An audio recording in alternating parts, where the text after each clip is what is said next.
Hello मित्रों, दोस्तों, भाइयों, बहनों, बेटियों, नमस्कार, नमो बुद्धाय। साथियों, जिस तरह मैं आज इस विज्ञान के युग में प्रयास करता हूँ, ढूंढता हूँ अपने मित्रों को जो मेरे साथ पढ़े थे, साथ साथ पढ़े थे।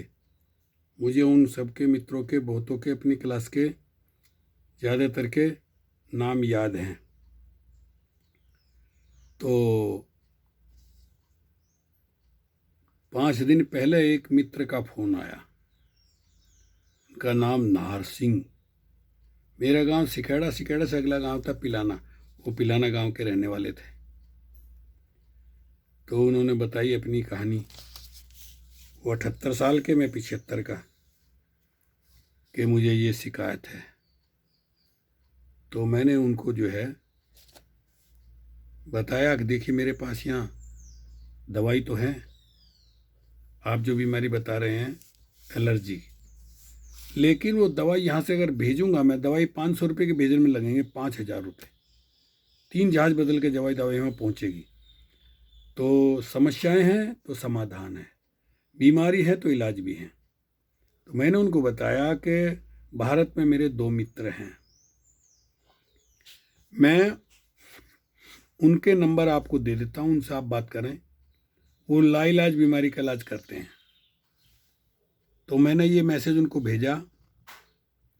व्हाट्सएप हेल्थ ग्रुप में पोस्ट लिखकर समस्याओं का समाधान कैसे पूछें। व्हाट्सएप ग्रुप में स्वास्थ्य समस्याओं के सटीक समाधान पूछने हेतु मरीज के बारे में क्या क्या और कैसे लिखें। यदि आप वाकई अपनी तकलीफों का सही समाधान चाहते हैं तो आपको बीमारी का नाम बताने से कुछ भी हासिल नहीं होगा। हम बीमारी के नाम से नहीं, बल्कि बीमार के लक्षणों के अनुसार समाधान सुझाने का प्रयास करते हैं। अतः कृपया निम्न प्रारूप सहित बिंदुवार मरीज का पूर्ण विवरण एक बार में ही रिक्त स्थानों की पूर्ति करके अपनी तकलीफों का पूर्ण विवरण लिखकर सहयोग करें। टुकड़ों में नहीं लिखें। विवरण एक बार में लिखेंगे तो आसानी से सटीक समाधान शीघ्रता से प्रस्तुत किया जा सकेगा। डॉक्टर हो, वैद्य हो, नेचुरोपैथी का डॉक्टर हो, जब तक डायग्नोज बीमारी नहीं होगी, बीमारी का पता नहीं चलेगा, तो उसके कारण का पता नहीं चलेगा, तो उसका इलाज भी नहीं हो सकेगा। तो क्या चाहते हैं मेरे वो मित्र, राजस्थान में रहते हैं, पुरुषोत्तम मीणा उर्फ ताऊ जी, मेडिकल नेचुरोपैथी के डॉक्टर हैं, नेचुरल दवाइयों से ही इलाज करते हैं। तो कहते हैं कि भाई आप जब व्हाट्सएप पे फ़ोन करें तो लिखकर भेजें और बताएं क्या। नंबर 1, लिंग, स्त्री है, पुरुष है, लड़का है, लड़की है, और अपनी उम्र लिखें। उम्र बताएं, उम्र कितने वर्ष और कितने वर्ष के हैं।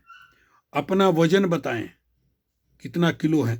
अपनी लंबाई बताएं, कितने फीट की हैं, फीट और सेंटीमीटर सब बताएं। शारीरिक तकलीफों की सूची,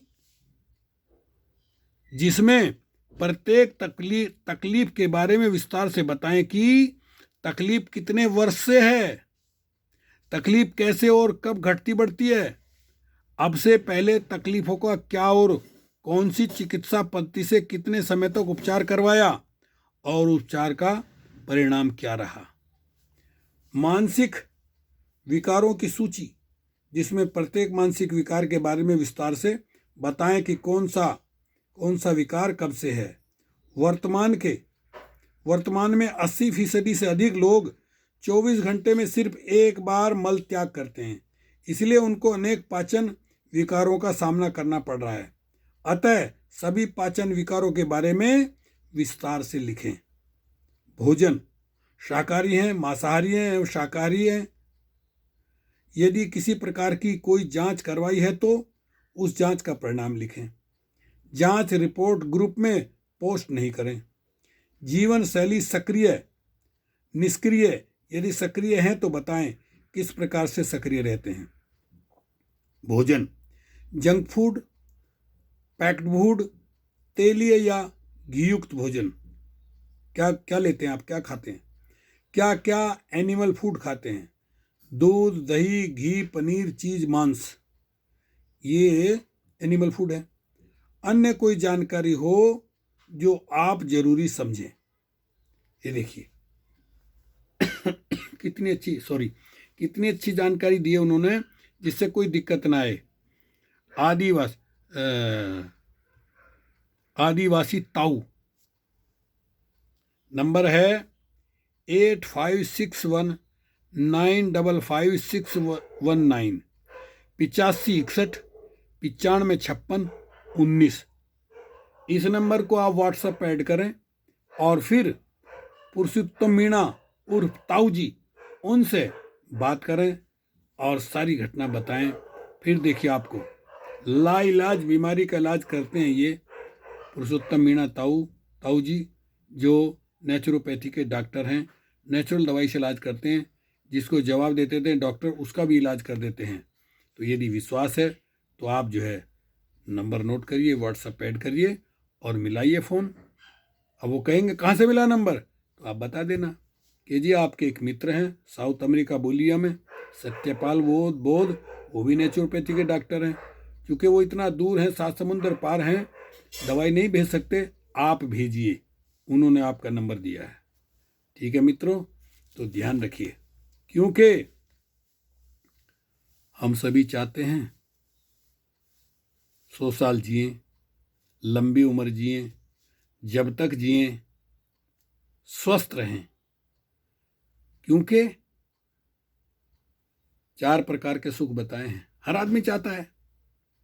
सुख, सम्मान, सेहत, शोहरत, संपत्ति। सुख है 4 प्रकार के।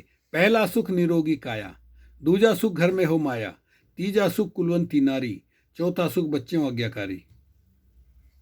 हर आदमी चाहता है सुख, दुख कोई नहीं चाहता। तो पहला सुख निरोगी काया, यानी शरीर स्वस्थ रहे। 75 साल उम्र है मेरी। देखिए कहते हैं सामान 100 बरस का, पल की खबर नहीं, लेकिन सोच हमारी पॉजिटिव रहनी चाहिए। कल क्या हो जाए मैं कुछ नहीं कह सकता, लेकिन आज की तारीख, आज आप मुझे देख रहे हैं, अभी तक मैं पूर्ण रूप से स्वस्थ हूँ, कोई दिक्कत कोई परेशानी नहीं है। इसलिए मैं अपना अनुभव एक्सपीरियंस बताता हूँ कि मैं जो करता हूँ वो आप भी कर सकते हैं, आप भी स्वस्थ रह सकते हैं, बीमारियों से बच सकते हैं। 5 बातें बताता हूँ अक्सर। पानी के नियम। हमारा शरीर आग, पानी, मिट्टी, हवा और आकाश, 5 तत्व हैं। गौतम बुद्ध ने 4 महाभूत बताए, आग, पानी, मिट्टी, हवा। लोग कहते हैं 5 तत्व हैं, ठीक है, आकाश तत्व को भी मान लेते हैं, और मैं तो इसी को भगवान मानता हूँ। भय से भूमि, गैस से गगन, वैसे वायु, आ से आग, न से नीर, भगवान। ये 5 तत्व ही भगवान का रूप है। हमारा शरीर इनसे बना है। बल्कि बुद्ध तो कहते हैं कि 4 महाभूत, 4 इनके गुणधर्म मिलकर के बन गए 8। उसको नाम दिया उन्होंने अष्टकलाप। जो भी आपके आंखों के सामने दिखाई दे रहा है वो सारा अष्टकलापों से बना है। एक ऐसा कण जो आपको इन आंखों से न दिखे, जो माइक्रोस्कोप से दिखे, उसमें भी ये 8 चीजें हैं, उसे अष्टकलाप कहा। उसी से बना सब कुछ, और वो परिवर्तनशील है, तीव्र गति से उसमें परिवर्तन चलते रहता है। अब मेरा ये शरीर, इसमें पानी खत्म कर दो, मैं खत्म। पानी कम होने से बीमार हो जाता है आदमी, और जब खत्म हो जाए तो आदमी मर ही जाएगा। हवा, सांस, ऑक्सीजन, सांस मत कर दो, आदमी मर जाएगा। अग्नि, शरीर में जठराग्नि, उससे सारे शरीर में गर्मी रहती है, ठंडा हो गया शरीर तो मर गया। देखिए, और ये जो दिखाई दे रहा है शरीर में ये बना हुआ, ये पृथ्वी, मिट्टी है। तो आग, अग्नि, वायु, जल, अग्नि, वायु, जल और आपका पृथ्वी, ये 4 इन चीजों से हमारा शरीर बना है। प्रकृति ने ऐसा शरीर की रचना की है कि इसकी हमें रक्षा करनी चाहिए। नियम तो बहुत हैं, लेकिन आपका पैसा खर्च ना हो, केवल 5 नियम पानी के ही अपना लो, आप बीमार नहीं होंगे। पिछले 10 साल से मैंने यहाँ 97 में नेचुरोपैथी की पढ़ाई की, 3 साल तक। तब से अब तक पढ़ रहा हूँ, सीख रहा हूँ और अभ्यास कर रहा हूँ, प्रैक्टिस कर रहा हूँ। 10 साल पहले मुझे पता चला, पानी के 5 नियम ये मैंने अपनाए। नंबर 1, सुबह उठ करके सबसे पहला काम है आपको पानी पीना है गुनगुना। गुनगुना नहीं है तो आप ताजा पी लीजिए।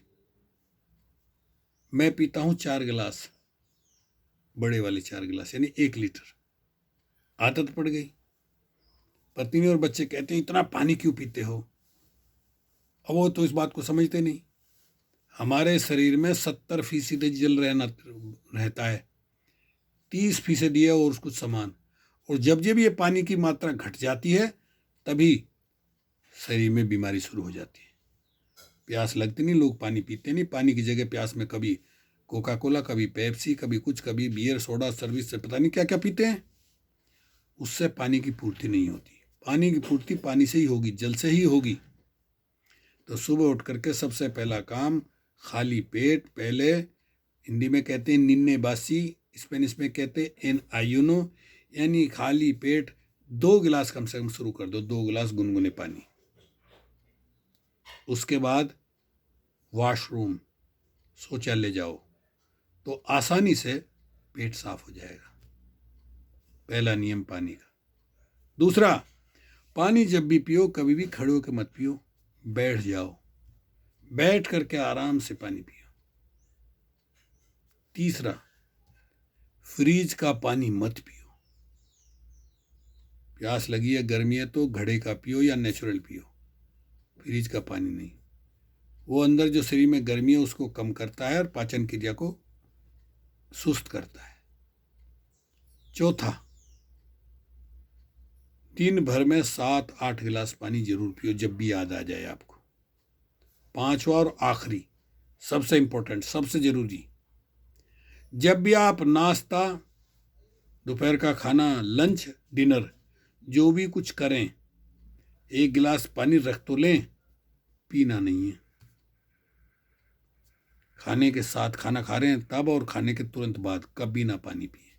ये कहेगा ये कैसे हो सकता है जी, हम तो इतने बड़े हो गए और अभी तक ये, तभी तो बीमारी से भरे पड़े हैं। जब आप खाना खाते हैं, खाना 2 तरीके से, पहले तो गैस पे आप पकाते हैं, चूल्हे पे पक गया खाना, फिर वो पेट में जाके पचता है। खाना आप कितना खा लें, कुछ भी खा लें, कोई परवाह नहीं, पचना चाहिए। जब वो पेट में आप खा रहे हैं, पेट में जठराग्नि, वहां अग्नि जलती है उस खाने को पचाने के लिए। खाना पहले पका फिर पचेगा। आपने थोड़ा सा भोजन किया और 1 गिलास धड़ाक से पानी पी लिया या सोडा पी लिया, तो जो आग जल रही थी अंदर वो आग बुझ गई, जिसका काम था खाने को पचाना। और आग बुझ गई तो खाना पड़ा पड़ा सड़ेगा, और जब कोई चीज सड़ती है तो उससे जहर बनते हैं। देखिए, तो ना खाने के साथ ना खाने के बाद कब पीना पानी, 1 या 1.5 घंटे बाद पीना है। हाँ, गिलास भर कर रख लो, निवाला अटक जाए या मुंह जल जाए, चरपरा कोई चटपटी खा ले तो 1-2 घूंट पी लिया, ये अलग बात। लेकिन ऐसा नहीं कि आपने लिया और भर के पी लिया। समझ रहे हैं आप? 5वां नियम ये। अगर आपने 5 नियम ये पानी के भी अपना लिए तो आप बीमारियों से बचे रहेंगे। कहेंगे इसका क्या मतलब है? देखिए, डायबिटीज की बीमारी, शुगर, प्रमेह जिसको बोलते हैं मधुमेह, भारत में तो 65% लोगों को हो गई है। दुनिया में डायबिटीज की बीमारी भारत में समझ लीजिए कि वो हो गई है, कैपिटल बन गई, राजधानी बन गई है। क्यों होती है डायबिटीज? बीमारी हो गई, उसका कारण तो जानिए क्यों हुई वो। हम जो खाना खाते हैं, कुछ भी खाते हैं, हमारा जो पानक्रिया उससे जो है इंसुलिन बनाता है, और वो इंसुलिन वो कंट्रोल करता है आपके खून में ऑक्सीजन जाए। लेकिन पानक्रिया यदि सूख जाएगा, सूखता क्यों है? क्योंकि पानी तो आप पीते नहीं, और शरीर तो दिमाग और दिल को बचाएगा, इसलिए वो पानक्रिया का पानी खींच लेगा। पैनक्रिया बोलते हैं इंडिया में। पैनक्रिया का पानी खींच लेगा और वो दिल और दिमाग को देगा। तो धीरे धीरे ये क्रिया रोज चलेगी, पानी आप पीते नहीं, तो पानक्रिया सूख जाएगा और वो काम करना बंद कर देगा, वो इंसुलिन बनाना बंद कर देगा। और जैसे ही इंसुलिन बनना बंद हुआ तो जो आप खा रहे हैं मीठा, वो आपके खून में जाना शुरू हो गया, डायबिटीज शुरू हो गई। बताइए, बीमारी का कारण जानिए। हॉस्पिटल, डॉक्टर, मेडिकल स्टोर कोई नहीं बताता आपको। डॉक्टर ने दवाई लिखी, आपने दवाई पर्चा दिखाया, दवाई लिए, घर आए, खाना शुरू कर दिए। कोई डॉक्टर नहीं बताता भाई अंग्रेजी दवाई तुम खा रहे हो तो इसमें पानी भी पीना, दिन भर में कम से कम 2-3 लीटर पानी पीना, नहीं तो वो अंग्रेजी दवाइयाँ कुछ ठीक तो करेंगी, साइड इफेक्ट भी होगा उनका। देखिए, पानी ना पीने के कारण आपको कब्ज हो जाएगी, पेट साफ नहीं होगा, और एक कब्ज 4-5 बीमारियों की जन्म देती है। पहले अल्सर बनेगा, फिर ट्यूमर बनेगा, फिर कैंसर बन जाएगा। सारी बीमारियों की जड़ है शरीर से वेस्टेज का ना निकलना। हम जो रोज खाते हैं, जैसे उल्टा सीधा खाते हैं, वो पचता नहीं, और पचता नहीं, पड़ा पड़ा सड़ता है, और उससे टॉक्सिन बनते हैं, जहर बनते हैं, और उससे बीमारी बनती है। बताइए कितनी आसान बात है। ये बच्चों को कोर्स में, स्कूल में पढ़ाया जाना चाहिए, लेकिन नहीं पढ़ाते। क्यों नहीं पढ़ाते? क्योंकि जो अंग्रेजी दवाइयों की जो कंपनियां हैं, वो अरबपति खरबपति हैं, वो इतना पैसा दे देती हैं और उसमें लगा देती हैं कि ये चीज़ मत बताओ। लोग इसका पालन करने लगेंगे तो लोग बीमार नहीं होंगे, तो दवाई नहीं खरीदेंगे, तो उनके कैसे वो अरबपति खरबपति कैसे बनेंगे? छोटी सी बात है ये, लेकिन कितना बड़ा महत्व है इसका। तो साथियों, ये 5 नियम पानी के अपना लें आप, इसको करके देखें। मैं पिछले 10 साल से कर रहा हूँ, अभी तक स्वस्थ हूँ, ठीक हूँ। 75 साल उम्र है मेरी, कह नहीं सकता सामान 100 बरस का, पल की खबर नहीं। एक आदमी, आज की तारीख की बात बता रहा हूँ, अभी तक मैं ठीक हूँ, कल का मैं नहीं कहता, क्योंकि हमारे जो शरीर है इसमें 50 के बाद धीरे धीरे सेल डैमेज होने लगते हैं और बीमारी घर खड़ने लगती हैं। यदि हम सजग नहीं रहेंगे, जागरूक नहीं रहेंगे अपने शरीर के प्रति, तो बीमारी लग जाएगी। तो मित्रों, दोस्तों, भाइयों, बहनों, बेटियों, यदि आप मेरी ये वीडियो देख रहे हैं तो इसको देखिए, सुनिए, गौर कीजिए, और आगे सेंड कीजिए, कमेंट कीजिए, और घंटी पर भी बटन दबाइए, जिससे जो है ज़्यादा से ज़्यादा लोग मेरी इस वीडियो को, मेरे सुझाव को सुने और देखें। मैं भी यहाँ नेचुरोपैथी का डॉक्टर हूँ, स्पेनिश भाषा में। In between 32 year without practice forget my English language. यहाँ हिंदी इंग्लिश कोई जानता नहीं, हिंदी अंग्रेजी को मानता नहीं, केवल स्पेनिश में सारा काम होता है। लेकिन चूँकि हिंदी देवनागरी ये मेरी मातृभाषा है, इसलिए ये मैं कभी भूलता नहीं, और इसलिए मैंने ये वीडियो बनाना, किताबें पढ़ना, लेख लिखना ये भी चालू रखा, जिससे मैं अपनी भाषा को भूल न जाऊँ। ओके, शुक्रिया, धन्यवाद, मिलते हैं अगली वीडियो।